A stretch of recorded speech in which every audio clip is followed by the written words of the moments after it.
we would like to invite you to join us, along with Mrs. Friel's history class, on a field trip to the 9 historical sites here in Wilmington, California. First, we'll visit the Old Wilmington Library, the Camphor Trees on Lackme Avenue, the Banning Residence Museum, St. John's Episcopal Church, and the Wilmington Cemetery. Then we'll head over to the Masonic Hall, Memory Chapel, the Drum Barracks, and the Powder Magazine. Let's go.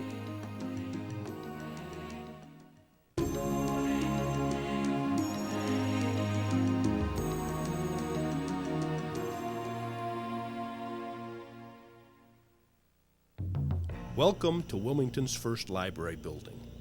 Before this was built, the library was housed in City Hall that used to stand on Avalon Boulevard between Anaheim and I Streets. In 1926, Los Angeles City purchased this lot for $11,000, and the Spanish-style library building was constructed for $28,000, quite a large sum of money for those days. With great expectations and much publicity, the new library opened on 14th of March, 1927, with over 8,000 books on the shelves. In the year the library opened here, there were 24,000 borrowers that had checked out 47,000 items. In 1928, the borrowers almost doubled, and the circulation almost tripled.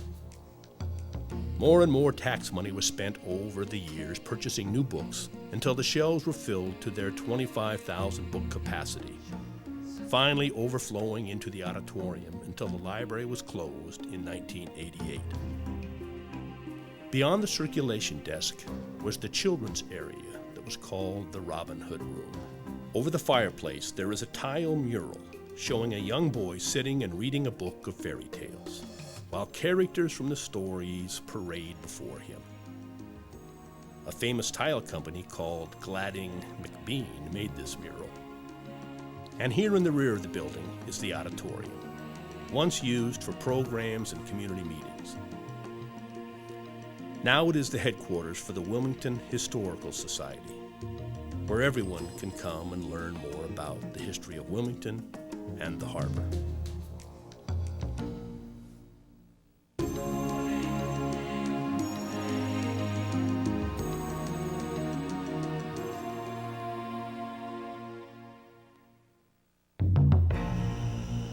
On December 18, 1990, the 52 camphor trees along both sides of the street of the 1200 block of Lackme Avenue in Wilmington were made a Los Angeles Historical Cultural Monument. In 1919, the 3 sons of Phineas Banning sold the island of Catalina to William Wrigley Jr., who owned the famous chewing gum company. William Wrigley wanted to create a neighborhood for several of his executives who ran the Catalina Island Company, the Wilmington Transport Company, the tugboats for the harbor, the Ford Motor Company, which was building an assembly plant for producing their cars in the harbor, as well as for businessmen and physicians living in Wilmington. Sid Spearman, a local architect, was responsible for building 11 and designing 13 of the 18 homes along this beautiful avenue, including his own home here at 1237. In 1927, this block was created and named Lackme Avenue. Lackme was the name of a French opera, which was first performed in Paris in 1883. In 1927, Teeple's Nursery, located at 527 West Anaheim Street, supplied the camphor trees for $1 each, and they were planted along Lackme Avenue. This picture was taken in 1928 from the middle of Lackme at M Street looking south toward L Street. You can see that the trees were planted in the parkway the year before.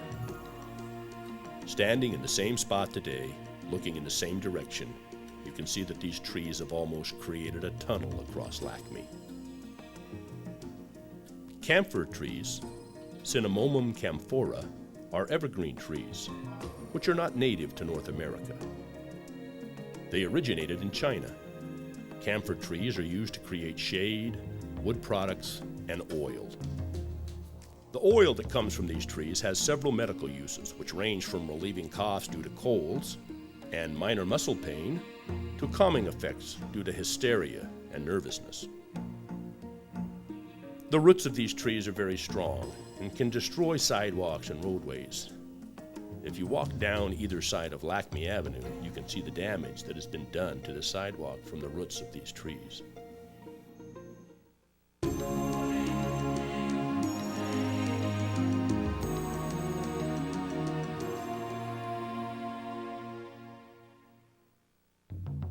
Do you know how Wilmington got its name? It started about 1851.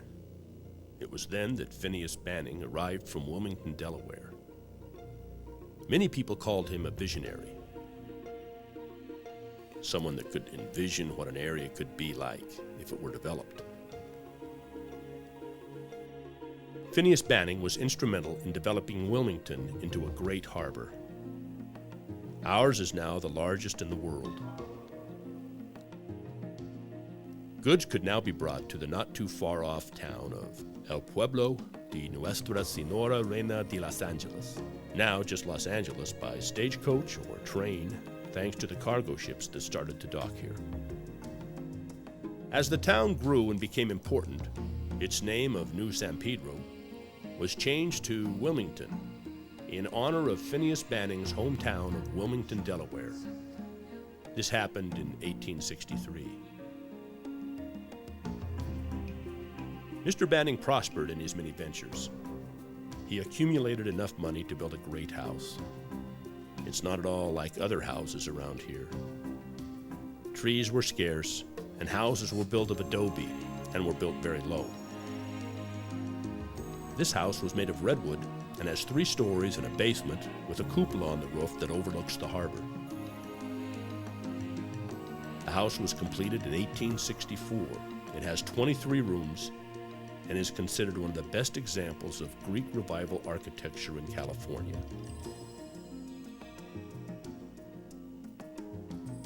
Designed in the Greek style like an ancient Greek temple, windows and doors were symmetrical. It has a pediment or a triangle-shaped structure on the top. It is painted white and has columns. The rooms are now decorated to show examples of furnishings that the family would have used during the 60 years they lived here.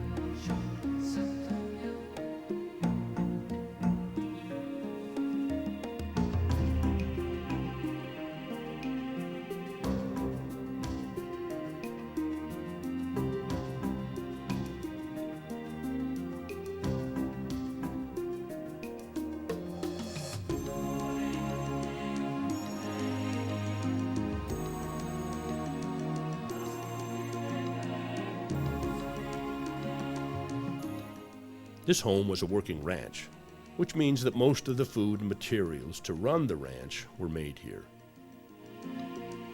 Many types of grains were grown to feed the livestock.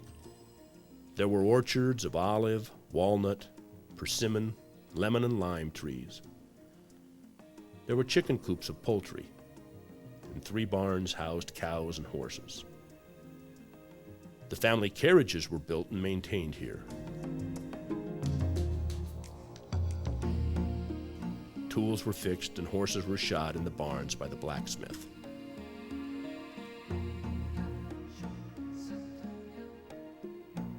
Phineas Banning brought his wife Rebecca Sanford to live here, and soon after their children were born. Rebecca had 8 children, but only 3 sons survived: William, Hancock, and Joseph Brent. Rebecca died giving birth to their 8th child. Children weren't expected to live long because of so many diseases like smallpox, typhoid, whooping cough, and diphtheria. In 1870, Phineas married Mary Hollister, and together they had 3 daughters. Only Mary and Lucy survived.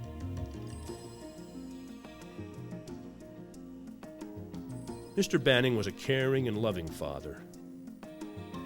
He encouraged his children to hunt, ride horses, explore the wharfs, and made trips to Santa Catalina Island.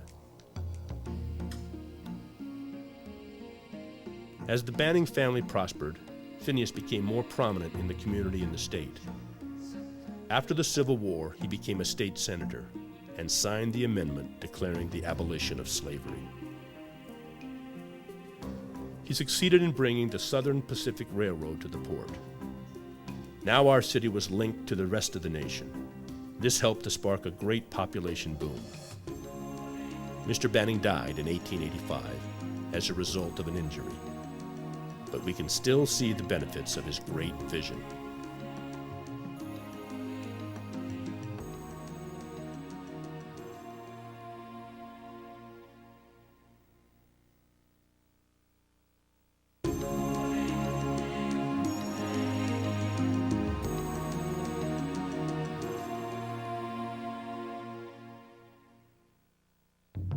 The first services were held in the brand new St. John's Episcopal Church the day after Christmas, 1882. This church was built under the initiative of Mrs. Phineas Banning, who had donated the lumber. The church bell had been a gift of Mrs. Banning. It had been salvaged from the steamer Amelia, which had sunk in San Pedro Bay. The bell in the church belfry had a rope down the outside of the building and was used to call firemen for fire drills and calls. Old newspaper articles state that the volunteer firehouse was located next door to the church. The first annual report, given in 1883, revealed 13 families on the church roll. There were 22 family members, 15 adults and 7 children. 51 services were conducted that year.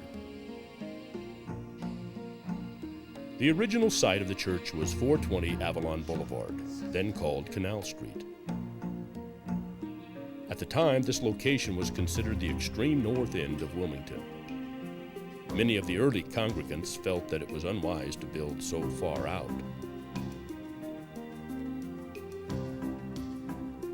The inside of the church has an altar made of rose marble, quarried at Catalina Island by the Banning family.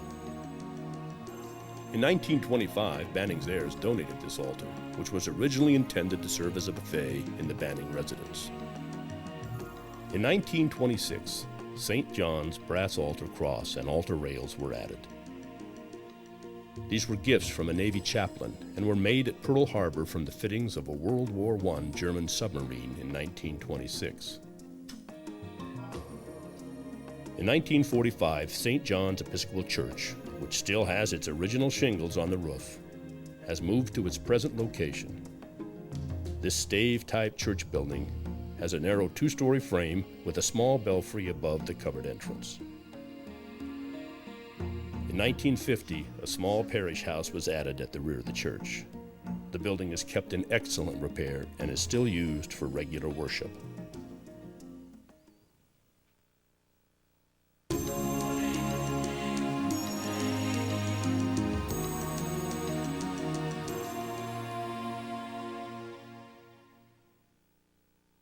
The cemetery in Wilmington was the second to be established in Los Angeles, on 5 acres of property belonging to Phineas Banning. Other than inscriptions on old headstones, we know very little of the cemetery's early history. One of the earliest references to the cemetery was chronicled at one of the meetings of the Wilmington Masonic Lodge. On March 22, 1870, Brother E.N. McDonald was appointed a committee of 1 to confer with the citizens of Wilmington regarding the procuring of some suitable site for a graveyard. From old plot deeds kept by families, we know about the forming of a 3-member board of directors made up of local citizens. They handled the business of selling cemetery plots. These records do not state the cost of the plot, only that they were paid in gold coin.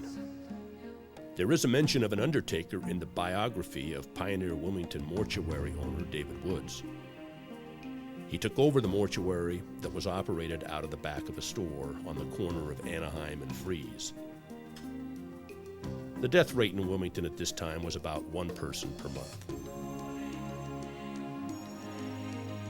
In the 1920s, the size of the original Wilmington Cemetery was doubled, when landowners next to the cemetery began to sell plots on their own 5 acres of property along the eastern side of the cemetery.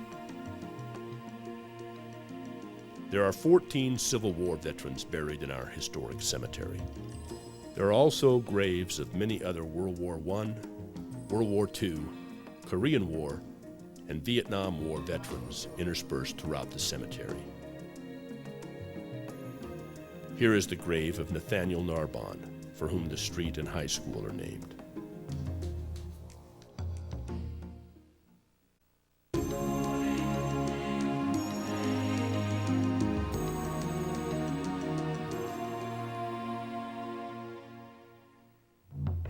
Another historical site here in Wilmington is the Masonic Lodge. This is one of our oldest buildings. It was built in 1883, making it over 119 years old. The Masons were a gentleman's civic and social club that was started in Europe many centuries ago.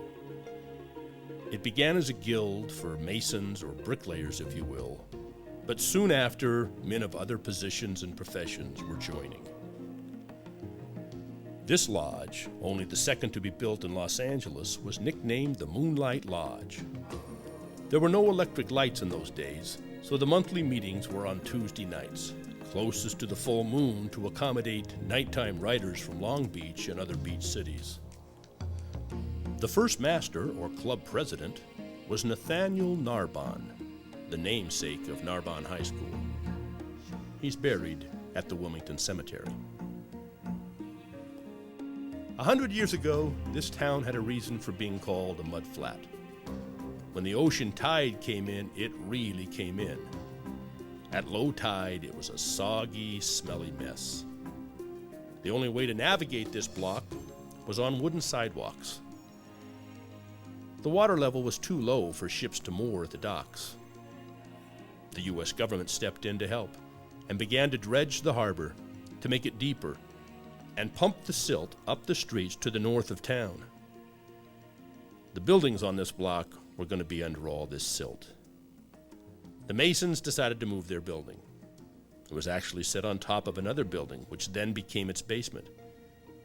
Can you imagine moving this building before cranes and trucks?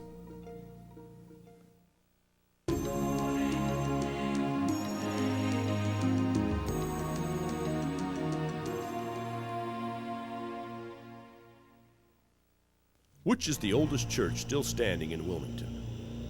Is it St. Peter and Paul, St. John's Episcopal Church, the Memory Chapel Calvary Presbyterian Church, or is it Holy Family?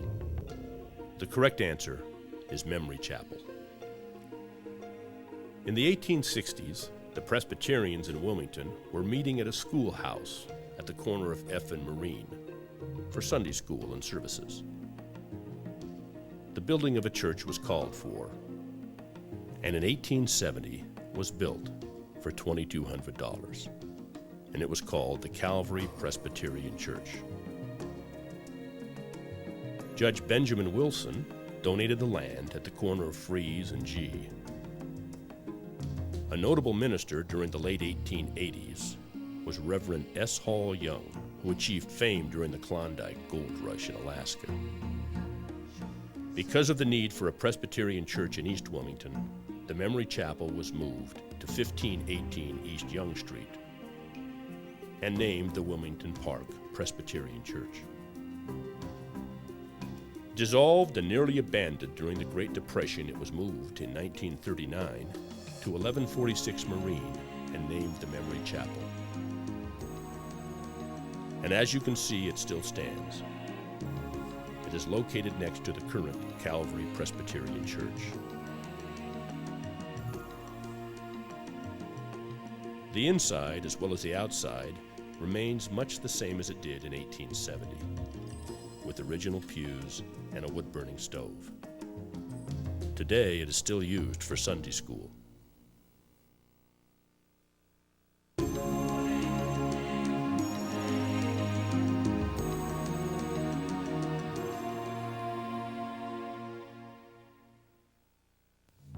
This is the oldest building we will see. It was built in 1862 and is the only wooden one left out of the 22 that were built. This was the headquarters for the Union Army in Southern California and the Arizona Territory from 1861 to 1871.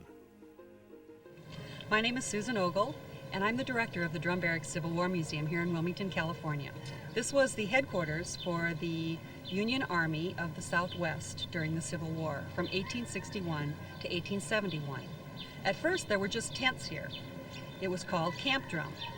In 1862 and 63, they built 22 buildings, both wood and stone, here on the grounds. In 1863, it was renamed Drum Barracks. The years from 1861 to 1865 were real important years in American history. When the war broke out in 1861, there were lots of Southern sympathizers in this area. Phineas Banning and his business partner, B.D. Wilson, gave 60 acres of land to the government to build a fort to protect the Union. They needed protection for the harbor and for the people who were out here. So that's what the Drum Barracks basically did. It supplied the harbor with protection, and it protected and kept the peace here during the Civil War, 1861 to 1865. There were no battles here, but this was the starting point for a group of men called the California Column, who were sent out to help push the Confederate soldiers from Texas back across the Rio Grande River. In 1862, the Confederates in Texas had marched across, conquered most of the forts in New Mexico, and were headed into Arizona. They had their eyes on the harbor here in Wilmington because this was a very valuable place. The harbors on the East Coast were all blockaded, and a harbor out here in the West would have given them a wonderful way to export their supplies and bring new supplies in for the Confederacy. So they really wanted to come all the way to California and conquer Southern California, have it be part of the Confederacy. So there was a very strong reason to have a good protective force here. The men of the California Column marched across the desert for nearly 5 months in the summer of 1862 to make sure they didn't succeed. Can you imagine marching across the desert from April to August in a wool uniform?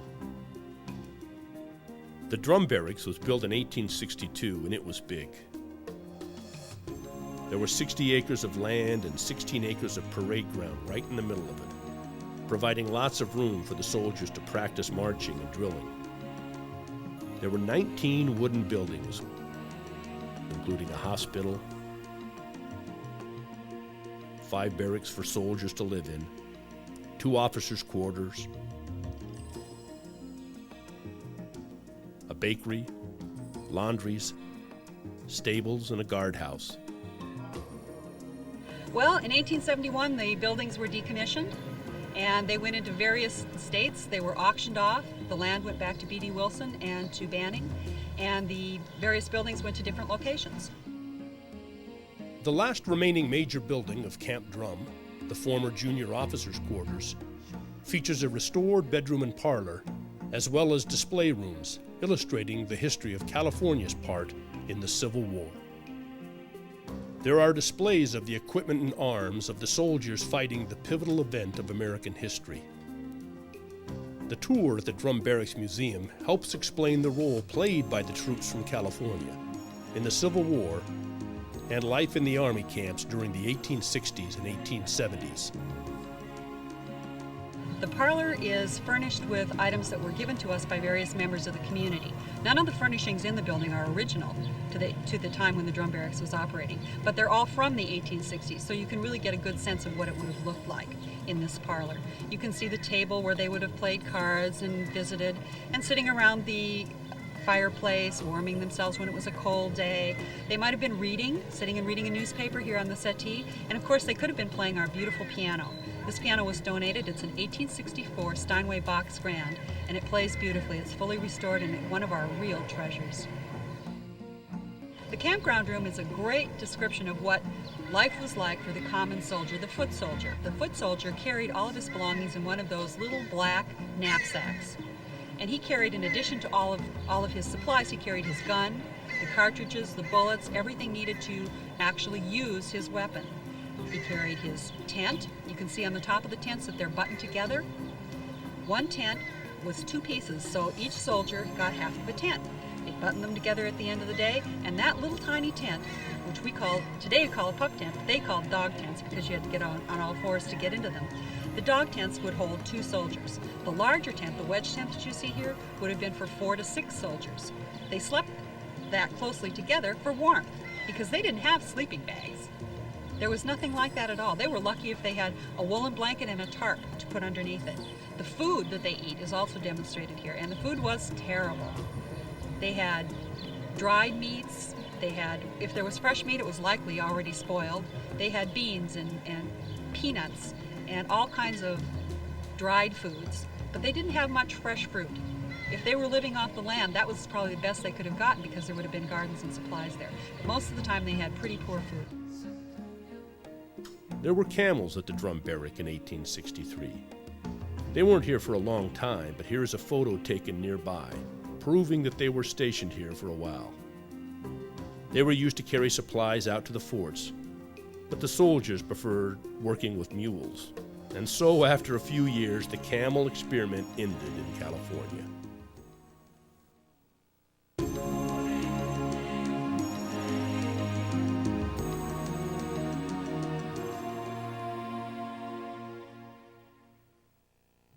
Ever heard of the powder magazine here in Wilmington?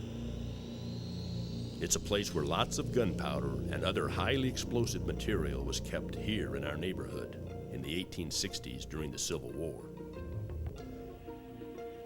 It didn't always look like this. It was in much better shape in the 1800s. The ammunition at the drum barracks was being stored in a very unsecure place. This was dangerous for the soldiers as well as the residents of Wilmington. The OK was given to construct this small fortified room for the dry and safe storage of the barrels of gunpowder. The powder magazine is the only other structure that was part of the drum barracks that is still standing. This is the junior officers' quarters. The powder magazine is 2 blocks from here on the corner of Opp and Eubank. And it is in pretty bad condition. We're hoping to be able to add it to our holdings someday. But it was part of the drum barracks, and it was used to store black powder. Now, black powder is very explosive, so you want to be sure that you have it in a good, safe place. The construction of the powder magazine was done so with safety in mind in case of an accident or the unlikely attack of the magazine. The walls of the magazine were reinforced with stone and brick 3 feet thick. The roof, however, was made nice and light. This could allow an explosion to blow up and out the roof while keeping the walls intact to help protect the men. Eventually, the Northern forces beat the South, and Camp Drum was no longer needed. The government ordered the drum barracks abandoned and sold. Mr. Banning purchased the magazine and the land it was on. He wanted to use it for storage, but it did not prove practical. It became a weed-infested landmark for passers-by to leave graffiti. In 1923, a wooden building was constructed enclosing the powder magazine. In 1982, the city of Los Angeles condemned the aging structure. Quick action by local residents saved the powder magazine from demolition.